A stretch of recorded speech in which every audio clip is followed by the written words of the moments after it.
Good afternoon, everybody. Say welcome to another video on the Caregiving Under Hardship channel. And unfortunately, I do have to report another hardship. All right, so as I explained in a previous video, that Karen was in the hospital the last week of January into February, and once being prescribed oxygen on a 24/7 basis, we were under the impression that her quality of life would improve somewhat. Well, as most of you caregivers know, and patients, or if you ever have taken care of somebody, you know that the plans, best laid plans, and sometimes the best hopes just don't come to fruition. Um, I'm going to say about a week after she got home, she started to have this phenomenon happen again. The same symptoms after a dialysis treatment, where she come home to me, even after they only take a liter, 1.2 or 1.3 liters, which is a very light treatment. For anybody who's familiar with dialysis knows that she would not be able to eat for the entire day, because if she did try to eat, her gastroparesis would kick in and she'd immediately vomit. Or if that didn't happen, it would be diarrhea. I'm sorry I'm sorry to have to bring that up, but that's the truth of what goes on. And I want you all to know that no matter what kind of situation, you're not alone. Somebody else out there is going through what you're going through. Because I know that even though I have a very good support system, mostly people I never met before, uh, from my OP Live family, they're priceless, because I don't think I would have made it through this far without them, or Karen, or the babies, the cats. I don't think we would have made it through without them.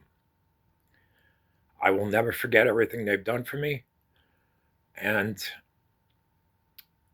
I am very grateful. We are very grateful for everything they've done. Today, unfortunately,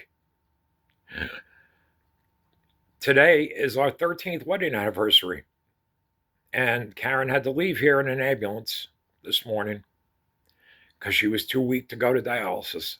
Again, she's feeling not pain, but a pressure in her chest.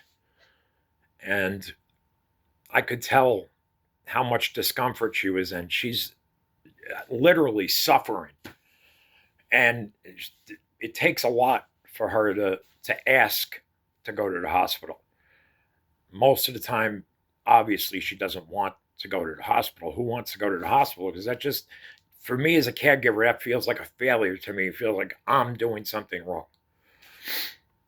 Because I really believed that the oxygen would make a difference. The oxygen has only been a fail-safe. And for that to be the case, obviously, it's very scary. So I also want to thank the Fishkill Police Department, because they helped keep me calm when the ambulance got here, because I guess police come to every medical call when there's an emergency, especially at a hotel, because they want to know the circumstances, you know. So right now, Karen is having dialysis at the hospital. I am back here because we can't afford for me to take Ubers back and forth. I had to take the ride that I had. Otherwise, I wouldn't have been able to get a ride home tonight. And I'm not allowed in the dialysis room with her. They don't allow, just like in the facility, they don't let patients' loved ones in while they're having treatment. It's just a policy. I don't know why that's the policy, but that's the policy. But so I have to be here. But I firmly believe that Karen has a clogged artery in her heart, because they were supposed to do an echocardiogram last time when she was in the hospital, but they didn't. But but I was told they didn't think it was necessary. Now I think it's extremely necessary. And when I was at the hospital, I let everyone know that. Every doctor, every nurse, anybody I could that would get to listen to me, I've told them that. So they took blood from her. They did a chest X-ray. I'm hoping this is one of these situations where I have to hope that there is something wrong, something that's able to be fixed with a minor procedure like an angioplasty or a stent. This way, her life gets better because she's struggling. She is absolutely struggling. Um, Things have gotten not better for her. In fact, they've only gotten worse gradually since she's gotten out of the hospital.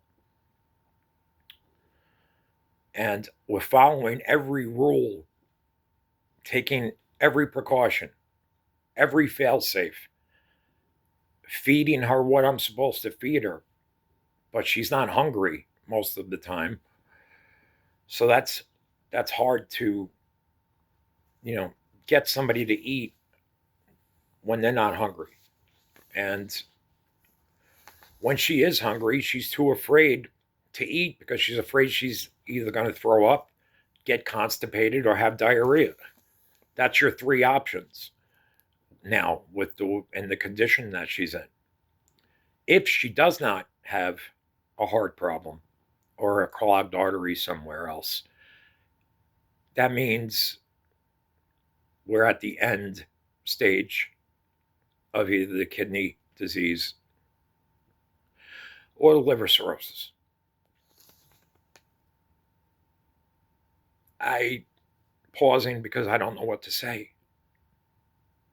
I'm tired.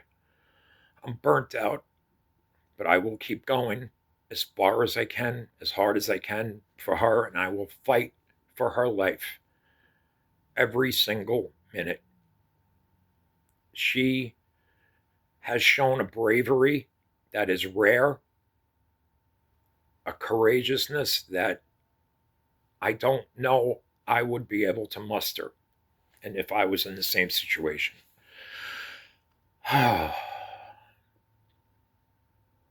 So that's what we're going through right now. And if any of you out there are going through something similar, feel free to leave it in the comments. I'm here for you, just like you guys are here for me. And OP Live family, thank you for everything. Thank you for your prayers, your love, your support.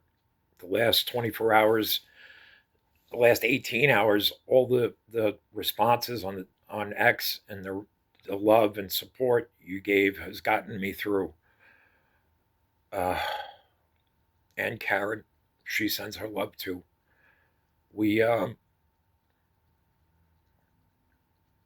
I will update you as soon as I can when I know something.